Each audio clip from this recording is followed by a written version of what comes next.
Paola Francesca era una ragazza speciale, nata in una famiglia ricca e potente.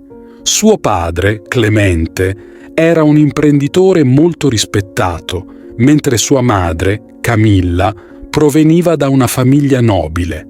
Ma la vita, che sembrava così piena di promesse, cambiò improvvisamente quando Camilla morì.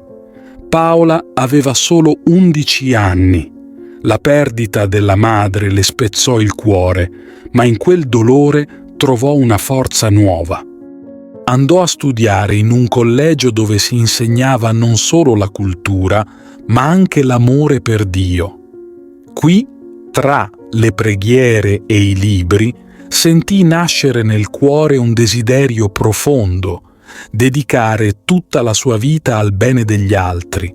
Fece un voto di castità, promettendo di appartenere solo a Dio, e quando uscì dal collegio, suo padre iniziò a parlare di matrimonio.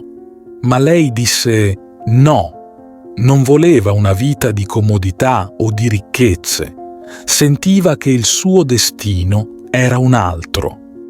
Suo padre, un uomo pratico, decise allora di darle una responsabilità concreta. La mandò a dirigere una fabbrica di filati di seta, dove lavoravano decine di ragazze. Paola Francesca accettò la sfida. Lavorava con serietà e impegno, ma non dimenticava mai chi aveva più bisogno. Aiutava le operaie, portava conforto ai poveri, insegnava alle ragazze che non sapevano leggere e scrivere e raccoglieva altre giovani come lei, pronte a servire chi soffriva.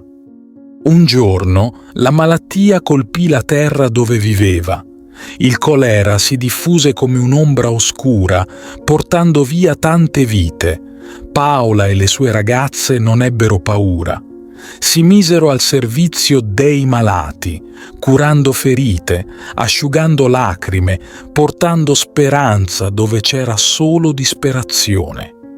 Si prendevano cura degli orfani, davano rifugio ai più deboli e tutto questo senza chiedere niente in cambio. Il loro lavoro non era riconosciuto ufficialmente. Per molti erano solo ragazze coraggiose, ma per i poveri e i sofferenti erano angeli. Nei giorni più bui, durante una ribellione, quando la città fu travolta dalla violenza e dalla paura, Paola e le sue compagne rimasero accanto ai feriti, offrendo cure e consolazione. Alla fine il loro coraggio e la loro fede non passarono inosservati. Una nuova comunità religiosa nacque dal loro amore per il prossimo. Si chiamavano le Ancelle della Carità e Paola Francesca, ormai conosciuta come Maria Crocifissa, divenne la loro guida. Anche quando la malattia la colpì, lei non si fermò. Tornò a casa consapevole che la sua missione era compiuta e si affidò a Dio con il cuore pieno di pace. Oggi Maria Crocifissa è ricordata come una donna che trasformò il dolore in amore e la sofferenza in speranza. La sua storia parla al cuore, mostrando che anche nei momenti più difficili si può trovare la forza per fare il bene. È una luce per chiunque voglia vivere con fede e generosità, offrendo la propria vita per gli altri. Ti invito calorosamente a iscriverti al nostro canale per darci supporto e permetterci di continuare a creare nuovi video che condividono storie ed esperienze ispiratrici. La tua iscrizione è un prezioso sostegno che ci motiva a condividere più contenuti di valore e a diffondere messaggi di speranza, fede e crescita personale. Grazie di cuore.